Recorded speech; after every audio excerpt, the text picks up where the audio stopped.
Rapidement, un petit mot de cette belle météo pour démarrer. Encore une très belle journée et de la douceur et du soleil au programme. Rien que du ciel bleu, plus de 20 degrés pour les températures. Le point complet météo juste après ce journal. Mais la contrepartie tout de même de cet anticyclone installé sur le nord de la France et donc de cette belle météo depuis quelques jours, c'est ce nouvel épisode de pollution aux particules fines. On a de nouveau dépassé le seuil d'alerte hier dans la région, ce sera encore le cas très certainement aujourd'hui.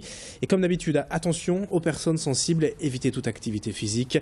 Pour les autres, pour tout le monde, privilégiez les transports en commun et réduire la vitesse en voiture. Mais attention, à cette fois, notez bien, ce n'est pas une recommandation, c'est une obligation. Le préfet du Nord a en effet décidé d'imposer aujourd'hui la réduction de la vitesse de 20 km/h sur toutes les routes de la région. Attention, donc les forces de l'ordre pourraient verbaliser en cas de dépassement. Exemple, sur les voies urbaines limitées à 90 km/h, il faudra donc rouler à 70 au maximum ce vendredi. Une mesure exceptionnelle qui montre toute l'urgence de la situation. Écoutez les explications de cette responsable d'Atmo Nord-Pas-de-Calais hier au micro de Pauline Lermite. Ça va surtout dépendre de la sensibilité de chacun. Il y a des personnes qui vont être plus sensibles, notamment les jeunes enfants, les personnes âgées, les personnes qui souffrent de pathologies respiratoires, qui vont ressentir davantage de gêne face à des concentrations plus importantes de poussière. Donc le dispositif d'information et d'alerte est composé de deux niveaux. Un premier niveau, le niveau d'information et de recommandation, et un niveau d'alerte. Donc là, on est en niveau d'information et de recommandation où on va s'adresser principalement aux personnes les plus sensibles pour qu'elles puissent réduire leurs activités physiques et éviter des activités pour lesquelles elles utiliseraient des substances polluantes ou irritantes qui viendraient aggraver l'effet de la pollution. Autre actualité à la une aujourd'hui, les unités de CRS se disent surchargées depuis 3 mois et les mesures d'alerte du plan en Vigipirate. En fait, depuis les attentats à Paris début janvier, les forces de police de CRS ont en effet régulièrement réquisitionnées pour des missions de surveillance, de protection. Et c'est une charge de travail en plus de leur mission habituelle. Résultat, des journées de travail qui s'enchaînent sans repos et la fatigue s'accumule, le stress également. Les CRS réclament donc assez simplement le droit de pouvoir prendre ces jours de repos. Ils demandent également la revalorisation de leurs indemnités de déplacement, lesquelles n'ont pas évolué depuis 13 ans. D'ici 10 jours, le ministre de l'Intérieur a promis de se pencher sur la question. Les CRS n'ont donc pas prévu d'action d'ici là. Ils ont pourtant quelques moyens de pression, même s'ils n'ont pas le droit de faire grève. Idil Gunay a rencontré hier un représentant du syndicat de police Alliance. On peut le faire soit sur les jours de repos, parce que comme vous le dites, on n'a pas le droit de grève, ou alors par des actions symboliques lors de rassemblements, ou comme ce fut le cas à l'époque, quelques affichettes sur les camions.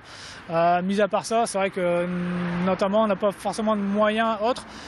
Je vais prendre l'exemple des dernières manifestations l'an dernier pour Alliance qui avait réuni plus de 10 000 policiers sur leur temps de repos à Paris. Voilà, c'est un des seuls moyens que nous avons pour exercer la pression. Ça a été fait l'année dernière aussi, la grève de l'activité. On voit au cas par cas tout ce qui est actions dangereuses, comportements dangereux, bien évidemment, ils sont toujours verbalisés. Mais ensuite, pour les petites infractions, on peut faire sermonner les gens et puis passer outre pour ne pas verbaliser justement. 7h33 en direct en ce vendredi matin et dans le reste de cette édition, quelques images aussi de la manifestation intersyndicale contre l'austérité hier à Lille. Et comme ailleurs en France, les syndicats avaient appelé à se rassembler pour dénoncer les dernières mesures du gouvernement et notamment la fameuse loi Macron, mais aussi plus largement la rigueur budgétaire annoncée. Plusieurs organisations ont été donc rassemblées dans les rues et places de la République à Lille pour dire non à cette austérité. On a également compté de nombreuses grèves dans les établissements scolaires et administrations et noté qu'à l'aéroport de Léquin, le retour à la normale est attendu aujourd'hui après 2 journées difficiles et une trentaine de vols annulés. Retour sur cette manifestation hier avec un des représentants de la Confédération nationale du travail. Aujourd'hui, à côté des grandes centrales syndicales, la CNT a appelé à un rassemblement de tous les travailleurs sur l'île pour un petit peu compenser le rassemblement qui se fera à Paris. Donc nous, on veut que ce soit un mouvement qui ait des attaches locales dans les entreprises, dans les régions, etc. pour faire perdurer plus longtemps ce mouvement. C'est intersyndical, interprofessionnel, les salariés du privé comme du public sont concernés.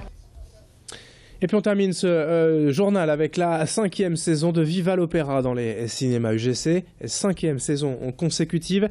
Les salles obscures proposent ainsi de démocratiser l'opéra. C'est un véritable succès depuis 5 ans, un public beaucoup plus large, moins conventionnel. Alain Duhaut, le poète et écrivain, est un peu le porte-parole depuis toutes ces années de cette opération Viva l'Opéra qui a démarré hier à Lille avec l'opéra Don Pasquale, écrit par l'italien Gaetano Donizetti, joué pour la première fois en 1843.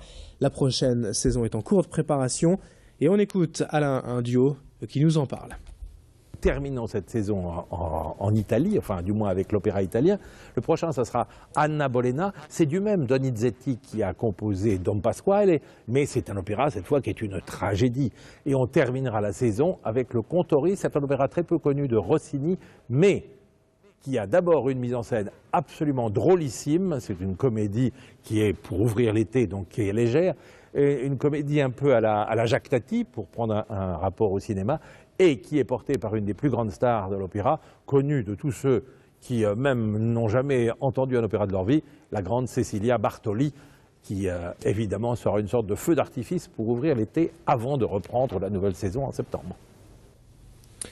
7h36 en direct sur Grand Lille TV. L'info continue dans un instant avec la météo du jour et l'infotrafic en temps réel. A tout de suite.